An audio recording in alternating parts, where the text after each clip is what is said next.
sami ngena esikhathini sokuthi kuba nento ehlala esiswini sakhe. Haleluya. Uma kuba nento ehlala esiswini sakhe okuwumuntu okhulayo esiswini sakhe. Haleluya. Bethani lo muntu lo ekhula esiswini sakhe kunezinto ezishintshayo kulo muntu lo wesifazane.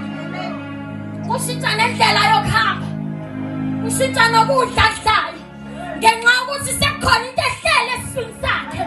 And lento esehlele esiswini sakhe iyamvusa esuku.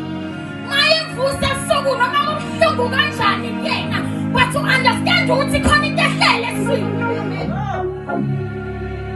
Lento ehlele esiswini imphushele ekutheni understand ukuthi sizofika isikhathi la kumele izalwe khona lento le. So kwadingakala ukuthi kuthathe inkomo ezincelisayo, kuthathe umphongolo kaJehova ubeka phansi kwaso.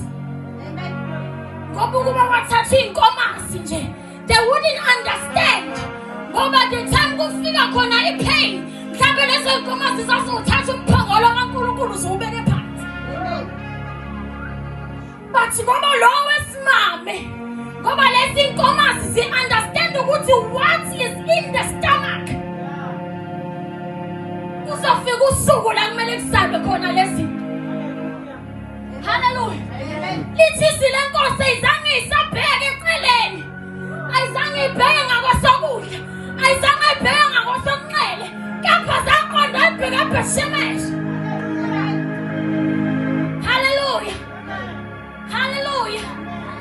Ngoba manje lento lesiziphethe sithi sibheke eBhethshemeshi, noma mathwale ngemumva ayekhala ethi funa ubisi kanti inkomazi ayikwazanga ukuthi zincelise amatholazo.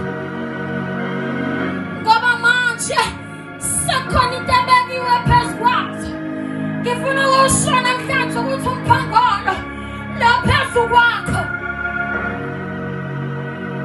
umphongolo lo phezu kwakho okwenza ukuthi, haleluya, okwenza ukuthi noma uthi uyathandaza uthi baba ngifuna umsebenzi, ubone ngathi uNkulunkulu uthule umphongolo, ubone ngathi ingane zakho ziyahlupha ngapha nangapha umphongolo.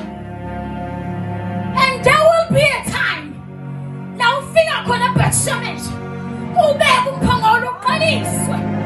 Ngoba uNkulunkulu uthembekile eswini lakhe. uNkulunkulu akakwazi ukuthi anikeze umthwalo ngaphezu kwamandla akho. Ngelinye ilanga uMaria Magdalena wanyuka entabeni ethe yofuna uJesu.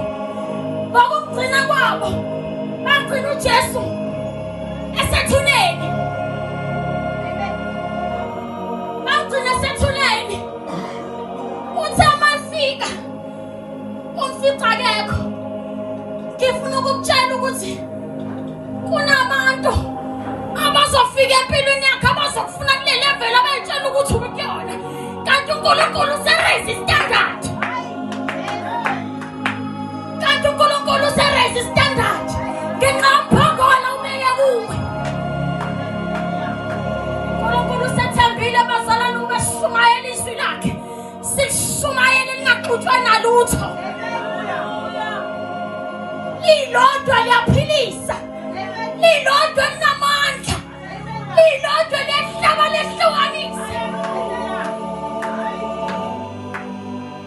Kwakuyizwi lakhe, kwakuyizwi lakhe, kwakuyizwi lakhe elavula indlela ehlane. Izwi lakhe linamandla. uNkulunkulu uthembekile, uNkulunkulu uthembekile. Ngifuna ukusho ukuthi asohlala kunje, asohlala kunje. Amen. Una-9 months wakho nje wokukhulelwa lokuphela. Amen. Umntwana uzozalwa. Amen. Umntwana uzozalwa. Mayezala umntwana bazofika bekufune la bekushiye khona, kanti awusekho wena, kanti awusekho wena. Ngoba itshe lisusiwe. Hallelujah. Amen. Ngoba itshe lisusiwe. But kumele ubambelele ezwini likaNkosi. Ubambelele ezwini lenkosi, uzondle ngezwi likaNkosi. Amen. Uzondle ngomthandazo. Amen. Uzondle ngomthandazo. Hallelujah. Hallelujah. Amen. Inkomo kwakubuhlungu ishiya abantwana bazo ngemumva. Kepha ba-understand ukuthi uNkulunkulu balidelaphi. Kunezinto nathi ngokuhamba kwesikhathi ekumele sishiye. Nathi ngenxa ukuthi siyathanda noma ngenxa ukuthi sifuna ukuzenza ngcono, but ngenxa umphongolo ubekiwe kithi. Amen. Hallelujah. Amen. Ngenxa umphongolo ubekiwe kithi. Umphongolo masubekiwe kuwena uchuza wena. Lithi izwi lenkosi enkomeni sizonke kodwa wachuza inkomo ethile. Ngifuna ukuthi namhlanje ungothile. Ngifuna ukuthi namhlanje ungothile. Hallelujah. Ngenkathi uDavid eyofisana noGoliath, uDavid waye understand ukuthi uGoliath unamandla phezu kwakhe, but into eyayimqinisa uDavid ufakazi asuka nabo. Ngifuna ukuthi yekela uNkulunkulu enze ufakazi ngempilo yakho. Yekela uNkulunkulu enze ufakazi ngempilo yakho. Ungokhethiweyo wena. Okwakho ukwenza njengoba uyaliwe yizwi likaNkosi. Amen. Okwakho ukwenza njengoba uyaliwe yizwi likaNkosi. Amen. Mali ngaphezulu kaNkulunkulu uqobo lwakhe. Wena ubungeyini ukuthi uNkulunkulu angafeza izwi lakho ngawe.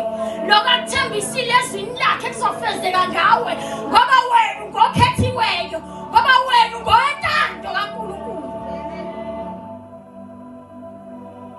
Ufakazi kaDavid wathi Goliath, angizile nokuningi, kepha ngifuna ukutshela ukuthi mina nginofakazi ngiqoba ingwenyama.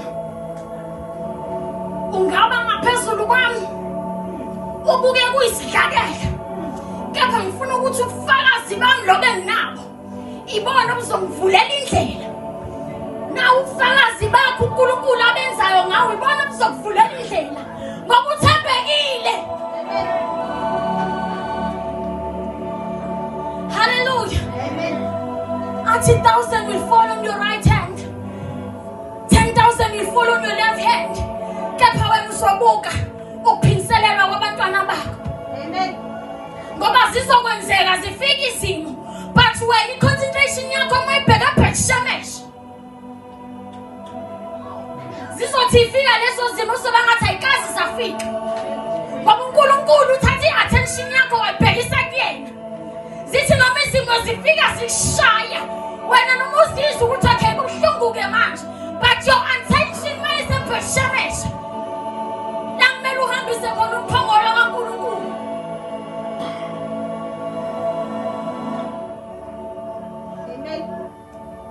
Ungasusa amehlo akho enkosini. Ungasusa amehlo akho enkosini. Amen. Ungasusa amehlo akho enkosini. Ungasusa amehlo akho enkosini.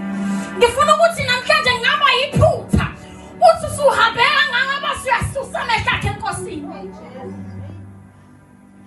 Usuhambeka nganga noNkulunkulu. Usunofakazi omngaka ngoNkulunkulu. Okususela phana wakubeka laphana. Okwazi ukuma phambi kwabantwana bakhe uthi ngibonga uNkulunkulu. Ukuthi noma kwasekufika izimo sithi take your life, but wena ubuye umbe uNkulunkulu. Ungasawasusa amehlo akho enkosini. uNkulunkulu uyezwa. Ngifuna ukuqinisekisa kuloko ukuthi uNkulunkulu uyezwa futhi ukhona, kepha isikhathi. Ngifuna ukuqinisekisa kuloko ukuthi uNkulunkulu ukhona bazalwane. Ukhona uNkulunkulu uyaphila. Ukhona uNkulunkulu uyaphila. Akuzohlala kunje. Hallelujah. Awuzogcina ngishela umakhelwane izandla. Siyeza isikhathi sakho nawe. Amen. Akuzohlala ukuthi uhlala uyinyumba. Amen. Siyeza isikhathi sakho. yakho. Amen. Ingilosi kaNkulunkulu yafika kuSara. Izothula uletha komntwana. And uSara lithi izwi lenkosi wayesedlulelwe isikhathi. Ngifuna ukusho ukuthi mhlambe emehlweni akho